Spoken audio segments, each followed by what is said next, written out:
नमस्कार मित्रों, मेरा नाम है संपत राज लीलर और आप सभी का स्वागत है मेरे यूट्यूब चैनल टेक्निकल गुरु संपत पे। तो आज की C++ के क्लासेज में हम सीखने वाले हैं कंडीशनल कंपाइलेशन के बारे में। पूरा वीडियो कंप्लीट देखिएगा ताकि इससे रिलेटेड जो भी फैक्ट है आपको आसानी से क्लियर हो सकें। चलिए शुरू करते हैं आज की इस वीडियो को। तो सबसे पहले हम जानते हैं कंडीशनल कंपाइलेशन के बारे में। तो कंडीशनल कंपाइलेशन के अंदर आगे बढ़े उससे पहले मैं आपको बता देता हूं कि कंडीशनल कंपाइलेशन एक इस प्रकार का ब्लॉक होता है जिसके अंदर हम जो कंडीशंस क्रिएट करते हैं, जैसे इफ, एल्स, एल्स इफ, इस प्रकार से। चलिए, तो सबसे पहले हम जानते हैं इसके अंदर हैज़ इफ के बारे में, यानी यदि इफ की जो कंडीशंस होती है उसके बारे में हम जानते हैं। तो यहाँ पे देखिए, हैज़ इफ ये एक कंडीशनल प्रोसेसर होता है, प्री प्रोसेसर होता है जिसके आगे एक्सप्रेशन या कंडीशन को लिखा जाता है। अगर दी हुई कंडीशन ट्रू हो तो नीचे वाला स्टेटमेंट या कोड जो होता है वो एग्जीक्यूट होता है। यानी अगर जो कंडीशन दे रखी है अगर वो ट्रू है तो इफ का जो कंडीशन होगा, यानी इफ के अंदर जो भी ब्लॉक बन रखा है वो ट्रू होगा, एग्जीक्यूट होगा, नहीं तो नहीं होगा। अब इसके आगे देखो, नॉट। अगर प्रोग्रामर कोड ब्लॉक के कंपाइलर में प्रोग्राम बना रहा हो तो उससे प्रोग्राम लिखते वक्त ही पता चल जाता है कि कौन सा स्टेटमेंट ट्रू है और कौन सा फॉल्स। यानी कोड ब्लॉक एक जो है आपकी टेक्स्ट एडिटर है जिसमें आप जो है C++ के जो है प्रोग्राम वगैरह वहाँ पे टाइप करके उसको रन वगैरह कर सकते हैं। इसी प्रकार से कई सारे जो होते हैं एडिटर्स मिल जाते हैं आपको, जैसे कोड ब्लॉक्स हो गया, नोटपैड++ हो गया, इस प्रकार से। चलिए आगे बढ़ते हैं। अब हम जानते हैं कि हैज़ इफ कंडीशनल कंपाइलेशन के इस सिंटैक्स के बारे में। तो इसका सिंटैक्स क्या होगा, हैज़ इफ कंडीशन, यानी यहाँ पे हैज़ इफ होगा और यहाँ पे हम जो है कंडीशंस को डिक्लेयर करेंगे। उसके अंदर जो है यहाँ पे स्टेटमेंट को लिखेंगे और यहाँ से हैज़ एंड इफ के द्वारा इसको बंद कर देंगे। चलिए आगे बढ़ते हैं। अब हम जो है एक प्रोग्राम के थ्रू इसको समझते हैं। तो यहाँ पे मेरे पास एक प्रोग्राम है जिसमें मैंने has include iostream.h, has include conio.h दो हेडर फाइल को इंक्लूड किया है। अब मैं यहाँ पे जो हैज़ डिफाइन नंबर 1, यानी हैज़ डिफाइन नंबर, कौन सा नंबर का जो कौन सा है, एक, जो यहाँ पे मैंने यहाँ पे डिक्लेयर किया, यानी इसको मैंने डिफाइन कर दिया, परिभाषित कर दिया है। यहाँ पे इंटीजर मेन फंक्शन को मैं ओपन कर रहा हूँ, यहाँ पर ब्लॉक ओपन हो गया। इसके अंदर जो है मैं hash if number is equal to 1, यानी नंबर बराबर 1, यानी नंबर किसके, अगर नंबर जो होगा वो बराबर होना चाहिए किसके, एक के।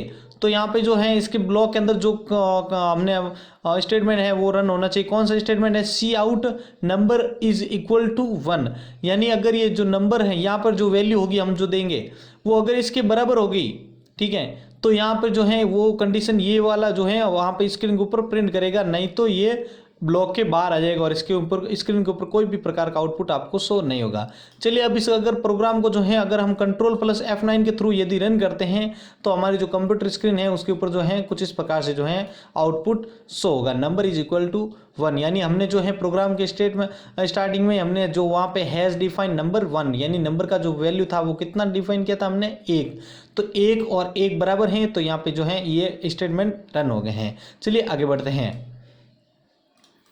अब हम जानते हैं कंडीशनल कंपाइलेशन का दूसरा हैज़ एल्स के बारे में। तो हैज़ एल्स क्या होता है कि अगर इफ की कंडीशन फॉल्स होती है तो हैज़ एल्स का स्टेटमेंट जो होगा वो ट्रू होगा, या ये हैज़ एल्स का जो स्टेटमेंट होगा वो रन होगा। यानी इफ का अगर कंडीशन जो है वो ट्रू नहीं है तो उसके स्टेटमेंट तो अब स्क्रीन के ऊपर शो नहीं होंगे। तो अब कौन सा स्टेटमेंट या कौन सा ब्लॉक आपको रन करवाएगा, तो हैज़ एल्स का स्टेटमेंट जो होगा वहाँ पर रन हो जाएगा, जो स्टेटमेंट होगा वो स्क्रीन के ऊपर शो हो जाएगा।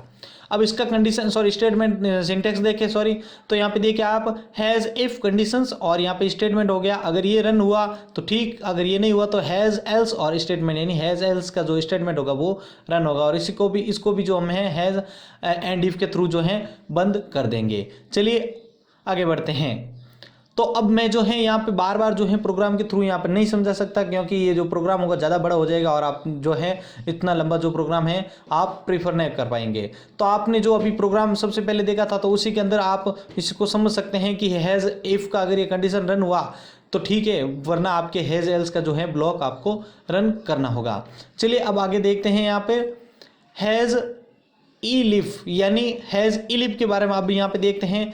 तो हैज़ इलिफ ये एल्स इफ का कॉम्बाइनेशन होता है, ठीक है। अगर इफ की हैज़ इफ की कंडीशन फॉल्स हो तो हैज़ इलिफ के कंडीशन पर चला जाता है।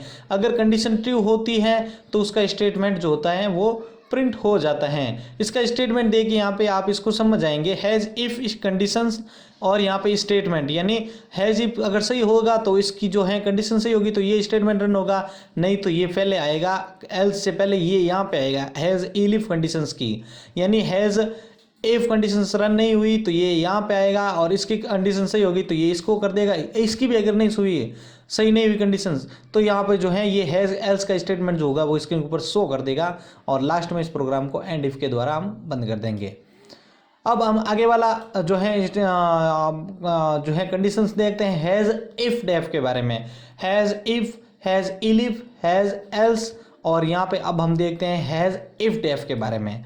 तो देखिए हैज़ इफ डेफ यानी इफ और डिफाइंड, ये अलग अलग वर्ड हैं। देखिए इफ डेफ का मतलब होता है इफ और डिफाइंड, इफ और डिफाइंड को अलग अलग करते हैं हम। पहले प्रोग्राम में हैज़ डिफाइन ये प्री प्रोसेसर लिखा है या नहीं है ये चेक करता है। अगर हैज़ इफ डेफ का मैक्रो और हैज़ डिफाइन का मैक्रो सेम होता है तो हैज़ इफ डेफ का स्टेटमेंट जो होगा वो ट्रू होगा, यानी आपके प्रोग्राम के स्टार्टिंग में हमने हैज़ डिफाइन को हमने डिक्लेयर किया या नहीं किया है, इसको चेक करने के लिए इसका प्रयोग किया जाता है। यहाँ पे देखिए इसका कंडीशंस है, सॉरी सिंटैक्स आपके हैज़ इफ डेफ मैक्रो, यहाँ पे जो होगा मैक्रो लिखा जाएगा और स्टेटमेंट होगा इसका जो हुआ वहाँ पे शो हो जाएगा और एंड इफ के द्वारा इसको बंद कर देंगे ब्लॉक को। अब देखते हैं हम हैज़ इफ एंड डेफ के बारे में। यानी हैज़ इफ एंड डेफ क्या होता है, इफ नॉट डिफाइंड, यानी हमने जो डिफाइन मतलब हैज़ डिफाइन है वो वहाँ पर डिफाइन नहीं किया है तो वहाँ पे जो है इसका जो ब्लॉक होगा वो रन होगा। यहाँ पे देखिए हैज़ इफ नॉट डिफाइंड, ये पहले हैज़ डिफाइन के मैक्रो को चेक करता है।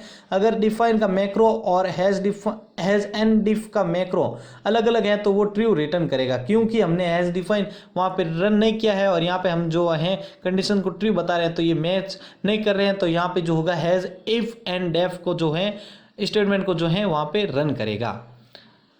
अब हम देखते हैं आगे इसका सिंटैक्स। तो hash if and def macro, यानी इसका जो इस मैक्रो है चेक करेगा, इसका अगर ये सही हुआ तो ये इसका स्टेटमेंट जो है वहाँ पे प्रिंट कर देगा और हैज़ एंड इफ के द्वारा इसको हम ब्लॉक को बंद कर देंगे। अब हम देखते हैं हैज़ एंड इफ के बारे में। एंड इफ हम बार बार यूज कर रहे हैं, इसका क्या यूज है भाई, जहां पर हैज़ इफ का इस्तेमाल होता है तो वहां पर हैज़ एंड इफ का भी इस्तेमाल होता है। यानी इफ का अर्थ तो हो गया वहां से हम शुरू हो रहे हैं, लेकिन उसका एंड करने के लिए हम हैज़ एंड यानी एंड वर्ड को यहाँ जब वहां पर जो है लास्ट में यूज करना जरूरी है, नहीं तो एंड का इफ का ब्लॉक जो होगा वो बंद नहीं होगा। अब इसका भी स्टेटमेंट देख लिया आप, स्टेटमेंट को देखिए आप, statement S of has if और एल्स, यानी इफ होगा या एल्स होगा वो वहां पे आपको स्टेटमेंट के अंदर लिखना होगा और इसको लास्ट में हम हैज़ एंड इफ के द्वारा जो है यहाँ पे बंद कर देंगे।